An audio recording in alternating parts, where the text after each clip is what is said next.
hydrogen, I'm number 1, placed in group 1, I'm lightest one. Not only alkalis I resemble halogen, have one proton called protium, 2 more isotopes, deuterium, tritium, hydrogen bond, I'm quite strong, I'm found the most, why shouldn't I boast?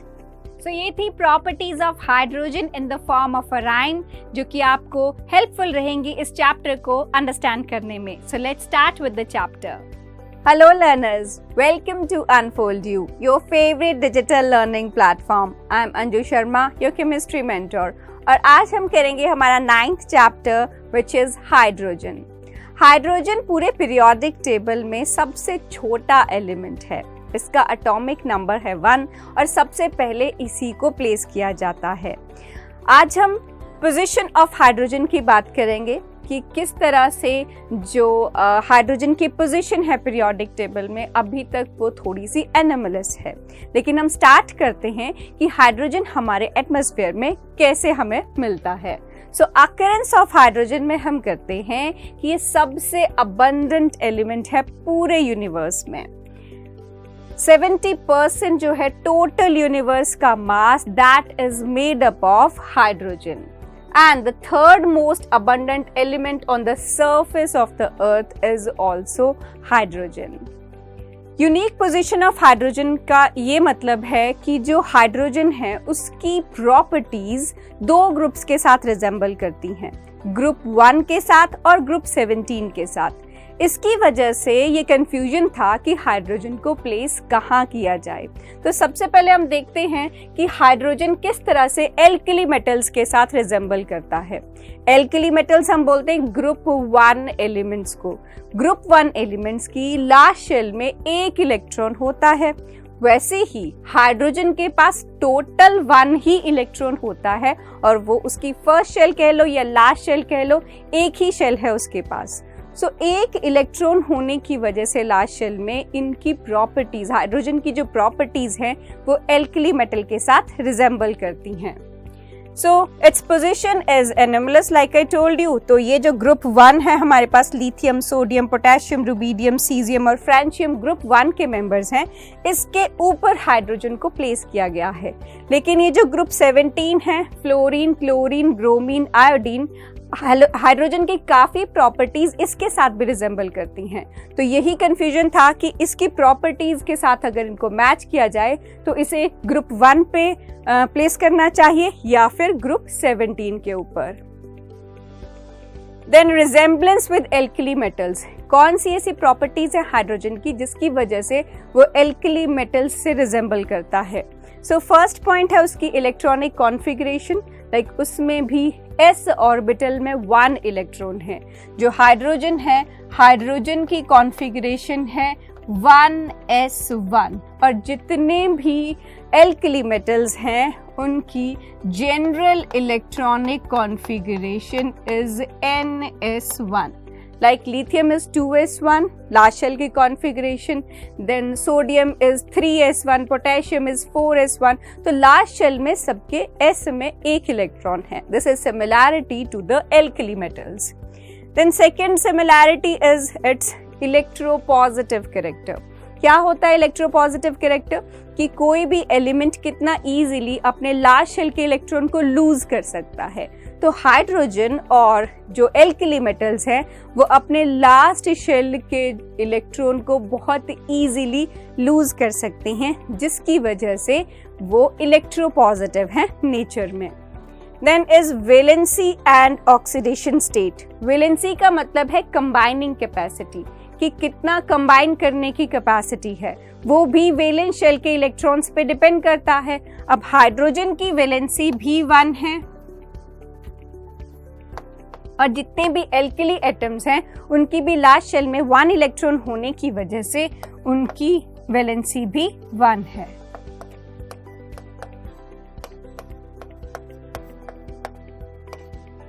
Next is oxidation state. 1 valency होने की वजह से ये उस electron को loose करके +1 oxidation state attain कर सकते हैं. फिर है हमारे पास combination with electronegative element. Hydrogen जब इलेक्ट्रॉन लूज करेगा तो अपने ऊपर H पॉजिटिव चार्ज लाएगा। सिमिलरली एल्कली मेटल्स में से हम कोई ले लें, जैसे सोडियम ले लें, तो सोडियम जब अपना इलेक्ट्रॉन लूज करता है उस पे भी 1 पॉजिटिव चार्ज आता है। तो जब भी वो कंबाइन करेंगे किसी नेगेटिव चार्ज के साथ कंबाइन करेंगे, क्योंकि ऑपोजिटली चार्ज्ड आयंस आपस में कंबाइन करती हैं। तो सपोज कीजिए वो Cl नेगेटिव के साथ कंबाइन करता है, तो हम कह सकते हैं कि हाइड्रोजन और ग्रुप 1 एलिमेंट्स एल्कली मेटल्स दोनों इलेक्ट्रोनेगेटिव एलिमेंट के साथ कंबाइन करते हैं। यहाँ आपको मिल जाएगा HCl और यहाँ आपको मिल जाएगा NaCl। Next is liberation at cathode. जब भी आप इलेक्ट्रोलिसिस परफॉर्म करते हो, एनोड पे हमेशा ऑक्सीडेशन होती है और कैथोड पे हमेशा रिडक्शन होती है। Reduction means gain of electrons. तो जब भी कोई पॉजिटिवली चार्ज चीज, जैसे कि आपके पास H पॉजिटिव है या Na पॉजिटिव है, जब आप इलेक्ट्रोलिसिस करोगे ये आयंस रिड्यूस होती हैं। न्यूट्रल होने के लिए इनको ये पॉजिटिव चार्ज खत्म करना पड़ेगा, जिसके लिए इनको इलेक्ट्रॉन एक्सेप्ट करना पड़ेगा, and accepting electron is termed as reduction, gain of electrons. तो ये H एंड ये Na जब बनेगा तो ये प्रोसेस जो है रिडक्शन की वो कैथोड पे होती है। हमेशा एनोड पे ऑक्सीडेशन होती है और कैथोड पे रिडक्शन होती है। तो being positively charge, just like the alkali metals, it accepts electron and gets reduced at cathode. Hydrogen जो है उसकी इंडिपेंडेंट एग्जिस्टेंस नहीं है, इसीलिए 2 हाइड्रोजन एटम्स आपस में कंबाइन करके हाइड्रोजन मॉलिक्यूल देते हैं। Then is strong reducing character. Reduction जो है मैंने अभी बताया एक्सेप्टेंस ऑफ इलेक्ट्रॉन या गेन ऑफ इलेक्ट्रॉन्स है, तो ये रिड्यूसिंग एजेंट की तरह बिहेव करता है। रिड्यूसिंग एजेंट मतलब किसी को ऑक्सीडाइज करने में हेल्प करेगा। Reduces itself and oxidises other. तो जैसे आपने अभी देखा H positive accepts 1 electron and get converted into H, that is reduction, and this is its behaviour to act as reducing another element. खुद अगर वो रिड्यूस होगा तो किसी और एलिमेंट को ऑक्सीडाइज करेगा। Then resemblance with halogens. Halogens के साथ किस तरह से वो resemble करता है, कौन सी इसकी प्रॉपर्टीज हैं जो हेलोजेंस की प्रॉपर्टी से मैच करती हैं। First is it's electronic configuration. अब इलेक्ट्रॉनिक कॉन्फ़िगरेशन में क्या है कि जो हेलोजेंस हैं उनकी लास्ट शेल में 7 इलेक्ट्रॉन्स होते हैं। जैसे आपके पास अगर फ्लोरीन है, फ्लोरीन का एटॉमिक नंबर 9 है, तो इसका कॉन्फ़िगरेशन है 2 7। So it just needs 1 electron to complete its octet. Similarly जो हाइड्रोजन है उसको फर्स्ट शेल में 2 इलेक्ट्रॉन्स कंप्लीट करने हैं, उसको ड्यूप्लेट कंप्लीट करनी होती है। हाइड्रोजन, हीलियम ये सब अपनी ड्यूप्लेट कंप्लीट करते हैं। तो फर्स्ट शेल में 2 इलेक्ट्रॉन्स कंप्लीट करने के लिए ये भी 1 इलेक्ट्रॉन इसको रिक्वायर्ड है, और इसको अपनी सेकेंड शेल में 8 इलेक्ट्रॉन्स अपनी ऑक्टेट कंप्लीट करने के लिए भी 1 इलेक्ट्रॉन रिक्वायर्ड है।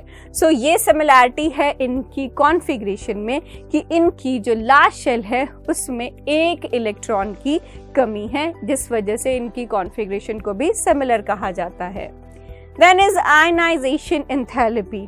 अब हाइड्रोजन जो है बहुत छोटा है साइज में, उसका जो न्यूक्लियस है और लास्ट शेल है उसमें काफ़ी कम डिस्टेंस है, जिसकी वजह से इस न्यूक्लियस और जो इस इलेक्ट्रॉन में अट्रैक्शन बहुत ज़्यादा है। So it is not very easy for hydrogen atom to lose this electron, right. Similarly जो फ्लोरीन है, फ्लोरीन पूरे पीरियोडिक टेबल में सबसे ज़्यादा इलेक्ट्रोनेगेटिव एलिमेंट है। अब इसका भी बहुत छोटा साइज होता है, इसका भी जो न्यूक्लियर चार्ज है काफ़ी इफेक्टिवली इन इलेक्ट्रॉन्स को अट्रैक्ट करता है, जिसकी वजह से इसका इलेक्ट्रॉन रिमूव कर पाना इजी नहीं है। So both of them have high ionisation enthalpy. Then electronegative character. Hydrogen अकेला पूरे पीरियोडिक टेबल में ऐसा एलिमेंट है जो इलेक्ट्रॉन को लूज भी कर सकता है। जब लूज करता था वो मैच करता था एल्कली मेटल्स के साथ, वो इलेक्ट्रॉन गेन भी कर सकता है और मैच करती हैं उसकी प्रॉपर्टीज हेलोजन के साथ, क्योंकि वो इलेक्ट्रॉन गेन करने वाले एलिमेंट्स होते हैं। साथ में वो इलेक्ट्रॉन्स को शेयर भी कर सकता है, जैसे कि कार्बन फैमिली जो है वो शेयरिंग बेसिस पे अपने कंपाउंड्स बनाती है, राइट। सो इलेक्ट्रोनेगेटिव कैरेक्टर है, मतलब हाइड्रोजन पे नेगेटिव चार्ज आएगा।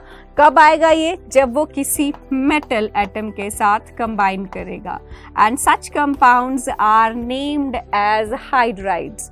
और जो फ्लोरीन है या बाकी हेलोजेंस हैं वो तो हमेशा ही नेगेटिवली चार्ज रहते हैं और मेटल्स के साथ कंबाइन करते हैं।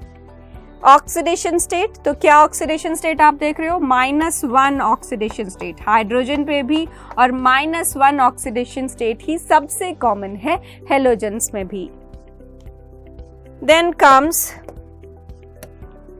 डायटोमिक नेचर, कि जो हाइड्रोजन है और हेलोजेंस हैं वो गैसेस के फॉर्म में एग्जिस्ट करते हैं। Hydrogen exists as H2 and halogens जैसे fluorine F2, chlorine Cl2, bromine exist as Br2। All of them are diatomic in nature. Then liberation at anode, जैसे हमने एल्कली मेटल्स के टाइम पे किया कि वो पॉजिटिवली चार्ज्ड है और इलेक्ट्रॉन एक्सेप्ट करके कैथोड पे रिडक्शन करते हैं। अब ये जो नेगेटिव चार्ज जब कैरी करेंगे तो अगर इनको अपना ये नेगेटिव चार्ज को रिमूव करना है तो they have to lose 1 electron. तो ये जो लॉस ऑफ इलेक्ट्रॉन है this occurs at anode. Anode पे हमेशा ऑक्सीडेशन होती है, so loss of electrons will always occur at anode and ये इलेक्ट्रॉन लूज कर देगा। लेकिन जैसे हमने अभी पढ़ा डायटोमिक नेचर है दोनों का। हाइड्रोजन कभी भी H के फॉर्म में नहीं एग्जिस्ट करता, वो बहुत ज़्यादा रिएक्टिव होता है अगर आप उसे एटॉमिक या नेसेंट फॉर्म में ऑब्टेन करते हो। तो 2 इलेक्ट्रॉन लूज करके ये 2H नेगेटिव 2 इलेक्ट्रॉन लूज करके H2 के फॉर्म में गैसेस बन के ये रिलीज हो जाता है, और यहाँ पर क्लोरीन 2 इलेक्ट्रॉन लूज करके Cl2 के फॉर्म में रिलीज हो जाता है। So this tells us it's liberation at anode, कि एनोड पे आपको गैसेस ऑब्टेन होगी जब आप इलेक्ट्रोलिसिस करोगे, और हाइड्रोजन होगा तो that will be obtained as H2, और अगर क्लोरीन होगा that will be obtained as Cl2। Non metallic character, non metals characteristic property ये है कि वो इलेक्ट्रॉन्स को गेन करने का टेंडेंसी रखते हैं। जैसे जो फ्लोरीन है सबसे ज़्यादा नॉन मेटेलिक एलिमेंट है, या फिर जो ग्रुप 15, ग्रुप 16, ग्रुप 17 वाले एलिमेंट्स हैं they are generally non metallic in nature. So hydrogen भी इलेक्ट्रॉन एक्सेप्ट करने की टेंडेंसी की वजह से नॉन मेटेलिक हो जाता है नेचर में। एंड नेचर ऑफ कंपाउंड्स, अब जैसे जो F नेगेटिव या Cl नेगेटिव जब भी कंबाइन करेंगे वो या तो आयनिक होते हैं अगर ग्रुप 1 ग्रुप 2 के साथ कंबाइन करते हैं, या फिर पोलर कोवलेंट बॉन्ड्स बनाते हैं। मतलब पॉजिटिव और नेगेटिव चार्ज कंप्लीटली होगा जब वो आयनिक कंपाउंड्स बनाएंगे, और अगर पोलर कोवलेंट कंपाउंड्स बनाते हैं तो उन पे भी पार्शियल पॉजिटिव और पार्शियल नेगेटिव चार्ज एग्जिस्ट करता है। Then difference from alkali metals, अब ये कहता है कि बहुत सारी रिजेम्बलेंस हैं ग्रुप 1 के साथ और ग्रुप 17 के साथ, लेकिन साइमल्टेनियसली कुछ ऐसी चीज़ें भी हैं जिसमें हाइड्रोजन उनके साथ मैच नहीं करता। ना एल्कली मेटल्स के साथ प्रॉपरली मैच करता है, ना वो हेलोजेंस के साथ 100% मैच करता है। तो क्या वो चीज़ें हैं जो थोड़ा सा डिफरेंट भी बनाती हैं हाइड्रोजन को एल्कली मेटल से? First is ionisation enthalpy. अब वो बोलता है कि बिल्कुल ग्रुप 1 की तरह हाइड्रोजन भी इलेक्ट्रॉन लूज करके 1 पॉजिटिव चार्ज अटेन करता है, लेकिन वो इलेक्ट्रॉन लूज करना उसके लिए उतना इजी नहीं है जितना कि एल्कली मेटल्स के लिए है। मतलब जो आयनाइजेशन एंथैल्पी है वो हाइड्रोजन के लिए हायर है as compare to alkali metals, right? Then next point is non-metallic character. Generally जो हमारे एल्कली मेटल्स हैं वो बहुत ज़्यादा मेटालिक है नेचर में, लेकिन उतना मेटालिक कैरेक्टर हाइड्रोजन का नहीं है। हाइड्रोजन इज, हम कह सकते हैं, it is kind of a non metallic atom. Then atomicity, अब हर हेलोजन जो है वो मोनो एटॉमिक फॉर्म में एग्जिस्ट करता है। Lithium, sodium, potassium, rubidium, caesium कभी आपको Li2 या Na2 की फॉर्म में नहीं मिलेगा, लेकिन हाइड्रोजन हमेशा आपको H2 के फॉर्म में मिलेगा। तो इसकी एटॉमिसिटी वेरी करती है, डिफर करती है एल्कली मेटल से। द नेचर ऑफ कंपाउंड्स, जो ग्रुप 1 एलिमेंट्स हैं, मोस्ट आयनिक एलिमेंट्स हैं, पूरे पीरियोडिक टेबल में सबसे कम आयनाइजेशन एंथैल्पी इनकी होती है। तो सबसे ज़्यादा आयनिक कंपाउंड्स अगर कोई बना सकता है, सबसे स्ट्रॉन्ग आयनिक कंपाउंड्स, वो है group 1, but this is not the case with hydrogen. Then differences from halogens, कि जिस तरह से हाइड्रोजन कंप्लीटली मैच नहीं करता एल्कली मेटल्स के साथ, सिमिलरली हाइड्रोजन कंप्लीटली मैच नहीं करता हेलोजेंस के साथ। तो हम देखते हैं किस तरह से ये डिफरेंट है, इसकी प्रॉपर्टीज डिफरेंट है हेलोजन से। First is less tendency to form hydride. Hydrides में हाइड्रोजन के ऊपर -1 चार्ज होता है, राइट। हेलोजेंस भी -1 एक्वायर करना पसंद करते हैं, लेकिन जितनी टेंडेंसी हेलोजेंस की है, जितना इजीली एक हेलोजन अपने पे नेगेटिव चार्ज ला सकता है, उतना इजी हाइड्रोजन के लिए नहीं है। मतलब जो इलेक्ट्रोनेगेटिविटी है वो हेलोजेंस की काफ़ी ज़्यादा है as compare to hydrogen. Then absence of unshared pair of electrons. अभी जैसे हम फ्लोरीन की ही बात करें, उसकी जो कॉन्फ़िगरेशन है, फ्लोरीन का atomic number is 9 and configuration is 2,7, तो उसकी लास्ट शेल में वी हैव 7 इलेक्ट्रॉन्स और वो एक ही बॉन्ड बनाता है। बाकी जो ये 6 इलेक्ट्रॉन्स हैं 3 सेट्स ऑफ लोन पेयर्स में डिवाइडेड हैं। So it is having 3 lone pairs, but you can not see even a single lone pair on hydrogen, क्योंकि उसका एटॉमिक नंबर ही 1 है, उसके पास एक ही इलेक्ट्रॉन होता है। तो हम कह सकते हैं कि उसके पास अनशेयर्ड पेयर ऑफ इलेक्ट्रॉन्स या lone pair of electrons present नहीं होता।